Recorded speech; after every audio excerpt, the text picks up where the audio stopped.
जय जवान जय किसान जय पशुपालक। 2 દિવસ પહેલા જે સાબરડેરી ખાતે આંદોલન થયું, આપણા પશુપાલકો જે ભેગા થયા હતા, એમાં ઈડર તાલુકાના જીંજવા ગામના અશોકભાઈ ચૌધરી જે આંદોલન લડતા લડતા શહીદ થયા છે, પહેલા તો એમની દિવ્ય આત્માને પ્રભુ શાંતિ આપે એવી અમે મેડાસન ગામજનો તથા અમારા યુવા ટીમો પ્રાર્થના કરીએ છીએ। બીજું, આ જે આંદોલન ચાલી રહ્યું છે એક આપણું નથી, બધાનું છે, એ રીતે ચાલવાનું છે આપણે,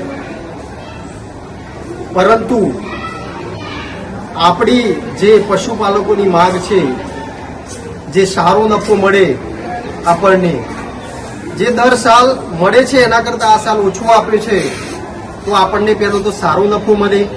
બીજું, આંદોલનમાં આપણા જે 74 થી 75 યુવાનો આંદોલનકારીઓ જે પોલીસ દ્વારા અટકાયત કરવામાં આવી છે તેનું નિરાકરણ આવે,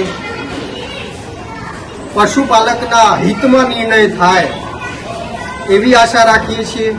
બીજું, જે આપણે રોડ ઉપર દૂધ ઢોળીએ છીએ એ ઢોળીએ નહીં અને સારા કાર્યોમાં એ દૂધનો ઉપયોગ કરીએ, જેવું કે આપણી આજુબાજુ ચાલતી શાળાઓ, અન્ન ક્ષેત્રો, ત્યાં આપણે દૂધ પહોંચાડીએ, એના એક સ્વરૂપો કે કાર્યકો એના ભાગરૂપે આજે મેડાસન ગામના યુવાનો દ્વારા એક આયોજન કરવામાં આવ્યું છે।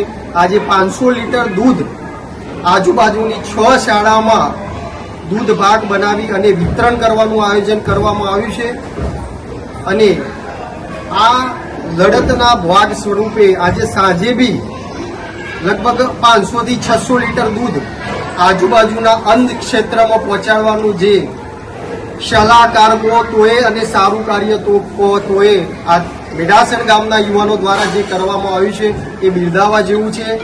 આજુબાજુના ગામના લોકોને એક સલાહ આપવામાં માંગુ છું કે આ જે કાર્ય કરે છે એ રીતનું કાર્ય કરો અને સારું દૂધનો ઉપયોગ થાય એવું કરો એવી આશા રાખીએ છીએ। જય હિન્દ, જય ભારત।